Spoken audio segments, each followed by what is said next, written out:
ক্ৰমাৎ যেন শুকাবলৈ ধৰিছে বৰলুইত। স্তব্ধ হৈ পৰিছে জনজীৱন। জীৱিকাৰ প্ৰতিও আহিছে ভয়াৱহ ভাবুকি। নৈপৰীয়াৰ মাজত হাহাকাৰ।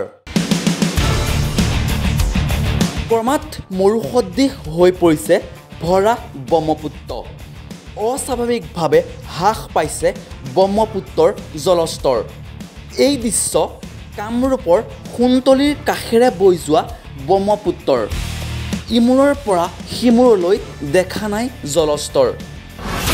যেন এয়া খৰাং মৰুভূমিহে। নৱেম্বৰৰ প্ৰথমৰ পৰাই ব্ৰহ্মপুত্ৰৰ জলস্তৰ অস্বাভাৱিকভাৱে হ্ৰাস পোৱাত সম্প্ৰতি জমৰ যাতনা ভুগিবলগীয়া হৈছে নৈপৰীয়া ৰাইজে। তীব্ৰ হাহাকাৰ পৰিৱেশৰ সৃষ্টি হৈছে নৈ কাষত বসবাস কৰা লোকসকলৰ। কোনোৱে যদি নৈত নাও চলাই জীৱন নিৰ্বাহ কৰে, আন কোনোৱে মৎস্য বিক্ৰীৰে পৰিয়াল চলাই আহিছে।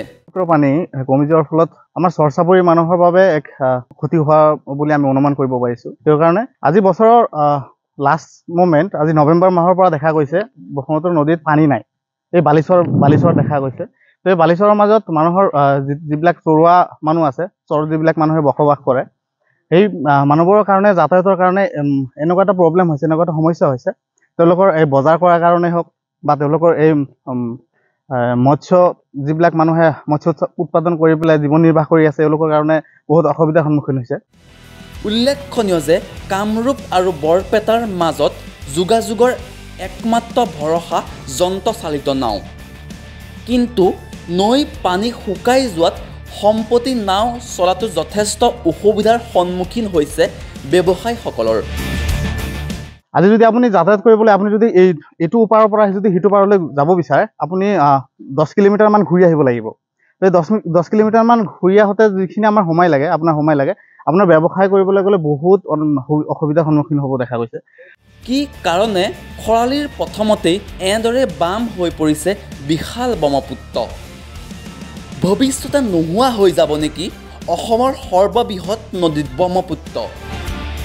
এক প্ৰকাৰে নৈপৰীয়া ৰাইজৰ মাজত এতিয়াও এই শংকাৰে বিৰাজ কৰিছে। দিনে দিনে যে ব্ৰহ্মপুত্ৰ নদীৰ পানী নাইকিয়া হৈ গৈ আছে, নদীখন এটা সময়ত নাইকিয়া হ'ব নেকি? তো এনেকুৱা হ'লেতো এটা সময়ত এই নৈপৰীয়া ৰাইজৰ কাৰণে বহুত এটা অসুবিধাৰ সৃষ্টি হ'ব। বিশেষকৈ এই নদীৰ লগত কৃষি ওতপ্ৰোতভাৱে জড়িত আছে। যিহেতু খেতি বাতি কৰে, এই নদীৰ পানীৰ যিটো পলাশ পৰে বছৰৰ প্ৰতি বছৰে, তাৰ পৰা সেই উপযুক্ত খেতি বাতি হয়, এইটো সকলোৱে জ্ঞাত। গৰৈমাৰীৰ পৰা সৰ্বত আলীৰ ৰিপৰ্ট, নেশ্যন এনি।